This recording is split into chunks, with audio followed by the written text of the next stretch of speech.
Amateurs, une aventure excitante, parfois heureuse, souvent décevante. Monia Monger nous rappelle cette histoire. 23 ans à bâtir une équipe professionnelle, 23 ans à ne vouloir qu'une chose, la Coupe Stanley. 1972, c'est la première année des Nordiques dans l'Association mondiale de hockey. Mais dès 1976, les problèmes financiers commencent. L'ancien premier ministre du Québec, Jean Lesage, sauve l'équipe in extremis. Il réussit à convaincre Carling O'Keefe d'acheter l'équipe pour une bouchée de pain, 2,5 millions. 3 ans plus tard, Québec fait son entrée dans la prestigieuse Ligue nationale de hockey. La pression est forte, les partisans veulent des victoires. Il faut que l'équipe se démarque et gagne. Il faut un tigre. Et il faut encore plus de vitesse et de raffinement.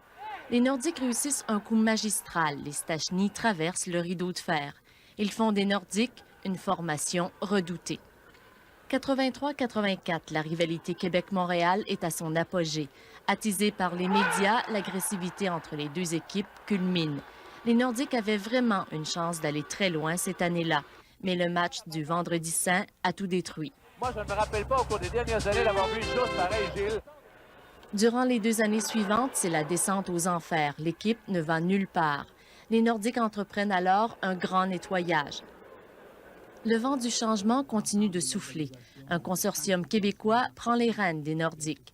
Les nouveaux propriétaires changent carrément de stratégie. Ils embauchent un intellectuel du hockey, Pierre Pagé. Le choix de Pagé sera le cauchemar de toute une équipe, de toute une ville. Lindros refuse de venir jouer à Québec. En 1992, Pagé prend une décision qui mènera les Nordiques à la débandade. Il s'en va derrière le banc. Après 2 années infernales, Pagé part. Pierre Lacroix le remplace et il choisit un entraîneur jeune et dynamique, Mark Crawford. L'harmonie revient sur la patinoire, mais dans les coulisses, la guerre est de plus en plus vive entre le maire Lallier et Marcel Aubu. Aubu veut un nouveau Colisée. Les rumeurs de départ s'accumulent.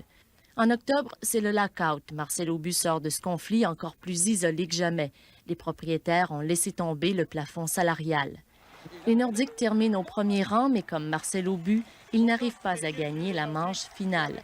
C'est la fin. Québec n'a jamais rien gagné.